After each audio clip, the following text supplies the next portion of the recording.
Good morning students. मैंने अपने पिछले लेक्चर में पिछले वीडियो में आपको 11 में क्या क्या टॉपिक्स है ना, मैथमेटिक्स जो 4 ब्रांचेस में मैथमेटिक्स बटे हुए हैं उसके बारे में बताया था।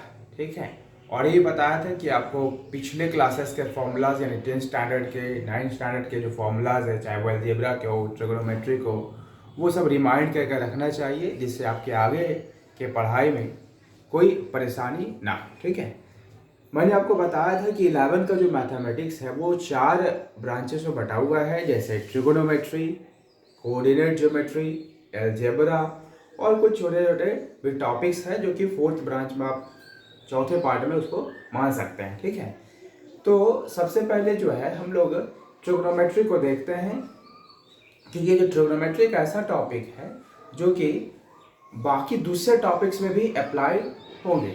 जैसे 10 क्लास तक जब हम लोग मैथमेटिक्स पढ़ते थे तो वहाँ पर क्या था, हर टॉपिक सेपरेट था, कोई किसी में दूसरे टॉपिक में अप्लाई नहीं होता था। मगर चूंकि मैंने आपको पिछले वीडियो में ये बात बताया था कि 11 का जो मैथमेटिक्स, यहाँ से जो मैथमेटिक्स स्टार्ट होता है वो प्रोफेशनल है। ठीक है, यानी क्या होगा कि कोई भी टॉपिक आप पढ़ते हैं तो वो दूसरे टॉपिक में भी उसका एप्लीकेशन होगा। ठीक है, जैसे कॉम्पिटिटिव क्वेश्चंस की बात करते हैं हम लोग और बेसिक क्वेश्चंस की बात करते हैं। जैसे हम लोग 11 के या 12 के बेसिक क्वेश्चन को अगर हम लोग देखते हैं तो बेसिक क्वेश्चन उसको बोलते हैं जहां पर एक टॉपिक में एक क्वेश्चन में एक ही कॉन्सेप्ट का या मैक्सिमम 2 कॉन्सेप्ट का प्रयोग हो रहा है। अब जब कंपटीशन के एग्जाम आते हैं तो वहां पर क्या होता है कि मैथ्स ऐसे दिए जाते हैं जिसमें एक क्वेश्चन में एक से अधिक टॉपिक का प्रयोग हो, एक अधिक कॉन्सेप्ट का प्रयोग हो, 2 या 3 कॉन्सेप्ट का प्रयोग हो। वैसे क्वेश्चंस कॉम्पिटिटिव एग्जाम्स में दिए जाते हैं।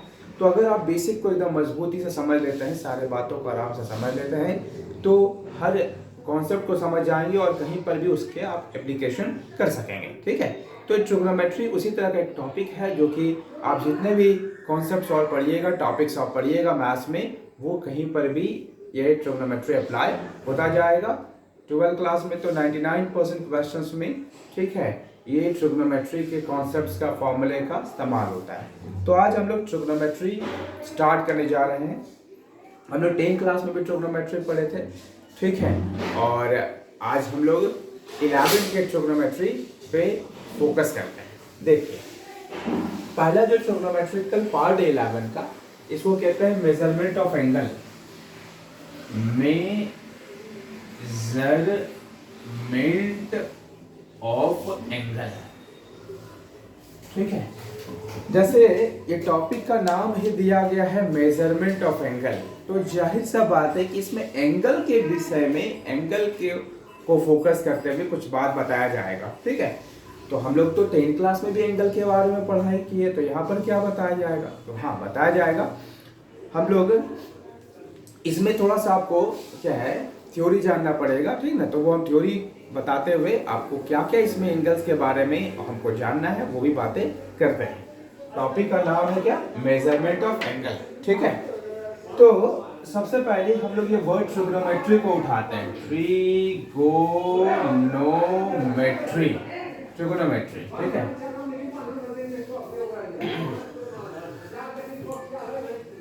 देखिए, जैसे ये वर्ड ट्रिगोनोमेट्री जो है, ट्रिगोनोमेट्री ग्रीक के, ट्रिगोनोमेट्री तो मैथमेटिक्स का एक ब्रांच है, तो ये कहां से खोज हुआ वो सुनिए। ये ग्रीक के 2 वर्ड से मिलके बना हुआ है। ठीक ना, इसका पहला वर्ड जो है वो कहलाएगा ट्रिगोनोन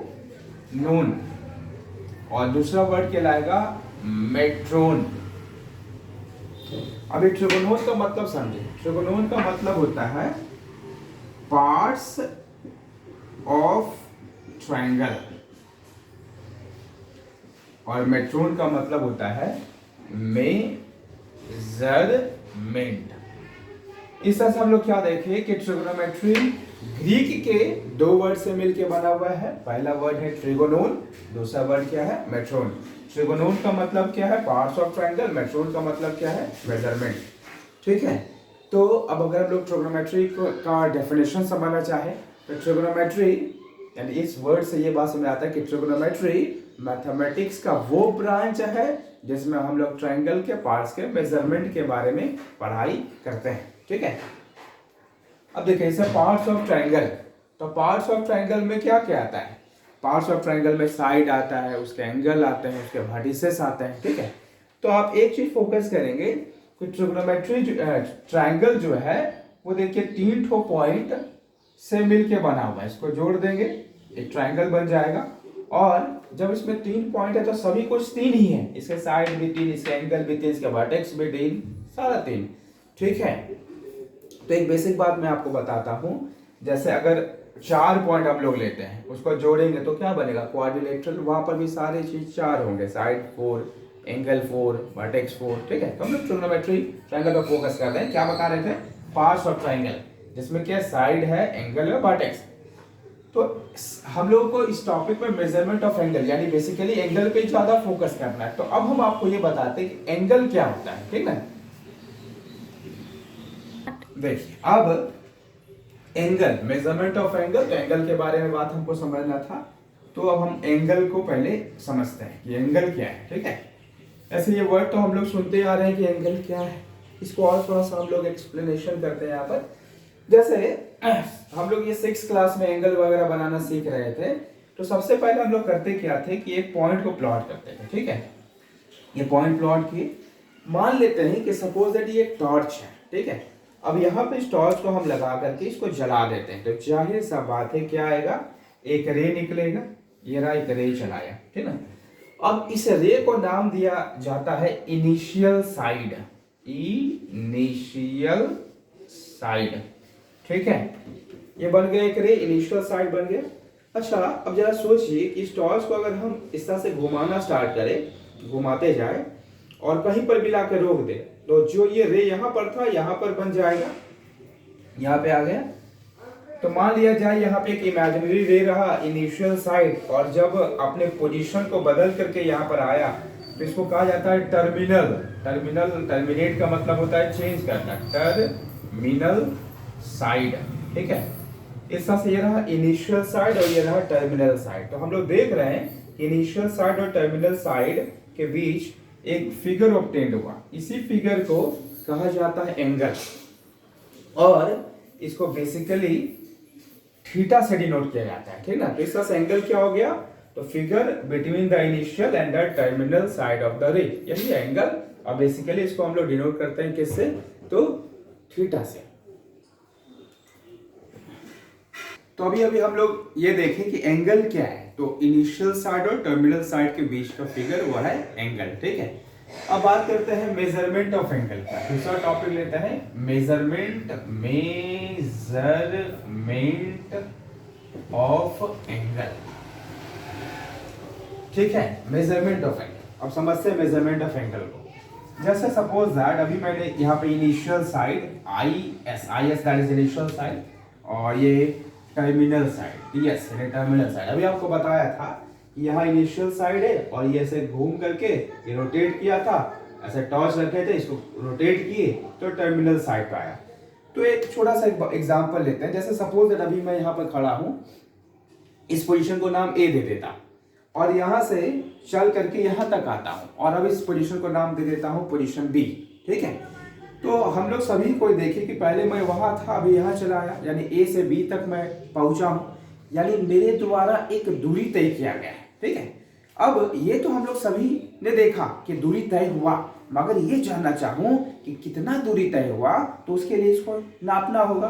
सपोज दैट अभी मेरे पास कुछ भी नहीं है, मैं अपने पैरों से इसको नापता हूँ, फुट से नापता हूँ। मान लिया 2 फुट, 3 फुट, 5 फुट कुछ भी मैंने चला। ठीक है, तो ए से बी तक जो मैं गया, ये मान लिया 5 फुट चला। ठीक है, तो ये क्या कहलाएगा? मेजरमेंट ऑफ डिस्टेंस कहलाएगा। उसी प्रकार हम लोग यहाँ देखें कि ये था इनिशियल साइड, ठीक है, और ये रोटेट करता हुआ टर्मिनल साइड तक पहुंचा।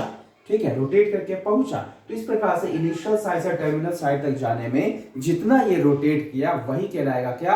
Measurement of angle. ये हुआ मेजरमेंट ऑफ एंगल। ठीक है, तो इस प्रकार से मेजरमेंट ऑफ एंगल क्या होगा? तो amount of rotation from initial side to the terminal side of the ray, ये है मेजरमेंट ऑफ एंगल। उसके बाद चले आते हैं सेंस ऑफ एंगल। अब ये समझते हैं कि सेंस ऑफ एंगल ये क्या है। देखिए सेंस का मतलब है साइन, कि एंगल पॉजिटिव बनेगा या नेगेटिव। तो ये बात अभी आपको नए सुनने को मिल रहे होंगे, क्योंकि 10 क्लासेस में हम लोग सिर्फ और सिर्फ पॉजिटिव एंगल पे ही फोकस किया था, कभी नेगेटिव एंगल वहाँ पे नहीं आता था। तो अब मैं ये समझना चाहता हूँ कि किस प्रकार से एंगल पॉजिटिव और किस प्रकार से नेगेटिव होती है। ठीक है, टॉपिक का नाम है क्या, sense of angle. Just suppose that यहाँ पे ये रहा एक पॉइंट, यहाँ टॉर्च रखे और यहाँ पर जला दिए, ये हो गया इनिशियल साइड। याद करिए 6 स्टैंडर्ड में जब हम लोग एंगल बनाना सीखे थे तो सबसे पहले इसी प्रकार से एक लाइन खींचते थे और एंगल पहली बार हम लोग प्रोटेक्टर से बनाना सीखे थे। चांद जैसा एक ऑब्जेक्ट था, वहां पे एक पॉइंट मार्क किया रहता है, इस पॉइंट पे रखते हैं हम लोग और क्या देखते हैं, मिलाते हैं पॉइंट्स को। तो आप देखिएगा कि मिला करके यहाँ पर जो एंगल दिया रहेगा वो 0 डिग्री दिया रहेगा और इस तरह से घूमते घूमते यहाँ तक जब पहुंचता तो 180 डिग्री हो जाता है, होता है ना। तो अब देखिए यह इनिशियल साइड, ठीक है।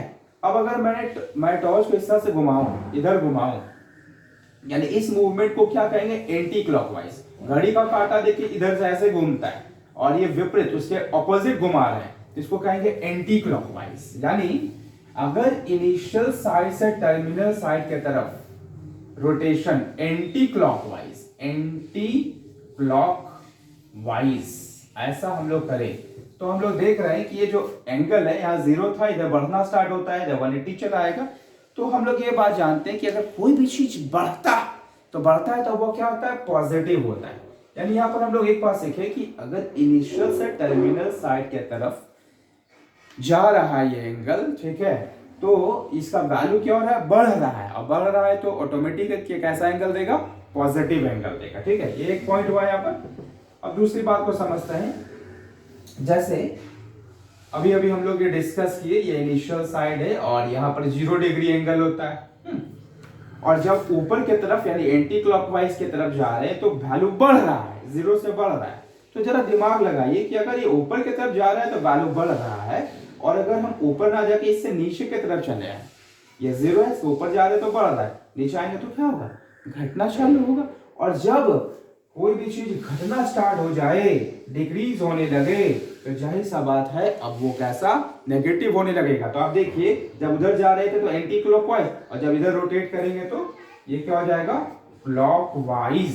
कैसा हो जाएगा, क्लॉकवाइज। और क्लॉकवाइज में एंगल क्या हो रहा है, घट रहा है तो कैसा एंगल देगा, नेगेटिव। तो हमने यहाँ पे 2 बातों को समझा सेंस ऑफ एंगल में कि अगर रोटेशन इनिशियल तो टर्मिनल एंटी क्लॉकवाइज हो तो पॉजिटिव एंगल, और अगर इनिशियल से टर्मिनल की तरफ क्लॉकवाइज हो तो नेगेटिव एंगल बनती है। ठीक ना। देखिए हमने अभी जो टॉपिक्स पढ़े उसमें एंगल है, measurement of angle, sense of angle. तो यहाँ पे हम लोग पढ़े मेजरमेंट ऑफ एंगल, टॉपिक का नाम भी है मेजरमेंट ऑफ एंगल।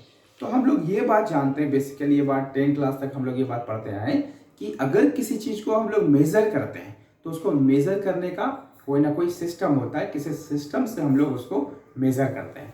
तो अगर यह एंगल को नापा जा सकता है, मेजरमेंट ऑफ एंगल जैसे हम लोग देखें एंगल को नापा जा सकता है, तो जाहिर सा बात है इसको नापने के भी कोई सिस्टम्स होंगे। तो अब टॉपिक आता है system of measurement, measurement of angle. देखिए यानी अब एंगल को कैसे कैसे हम लोग नाप सकते हैं। ठीक है, तो हम लोग 10 क्लास में एक सिस्टम में एंगल को नापे हैं, वो है डिग्री। उस सिस्टम को कहा जाता है सेक्सागेसिमल सिस्टम, सेक्सागेसिमल सिस्टम। इसमें एंगल को डिग्री में हम लोग नापते हैं। अब हम लोग 11 में आकर के 2 नया सिस्टम सीखेंगे। दूसरा है सेंटीसीमल, सेंटीसीमल सिस्टम। इसमें एंगल को हम लोग ग्रेड में नापते हैं। और तीसरा है सर्कुलर सिस्टम, सर्कुलर सिस्टम। इसमें हम लोग एंगल को रेडियन में नापते हैं। डिग्री ये हम लोग 10 से पढ़े आ रहे हैं, ये ग्रेड और ये रेडियन। ठीक है, तो system of measurement of angle में ये 3 सिस्टम है। तो आज हम इतना ही आपको बात बताते हैं। नेक्स्ट क्लास, नेक्स्ट लेक्चर में इसके बारे में हम आपको डेफिनेटली एक्सप्लेन करेंगे। तो आज जो मैंने आपको बताया है उसको आप बढ़िया से देखिए, समझिए, और कोई भी डाउट अगर हो तो ये रहा मेरा नंबर, व्हाट्सअप नंबर भी यही है। आप इसमें व्हाट्सअप के थ्रू, मैसेज के थ्रू मेरे से जानकारी प्राप्त कर सकते हैं, मेरे से कांटेक्ट कर सकते हैं। ठीक है, जो भी डाउट्स हो इससे आपको मेरे से कंपेयर करें, मेरे से कंसल्ट करें। ठीक है, ओके, बाय।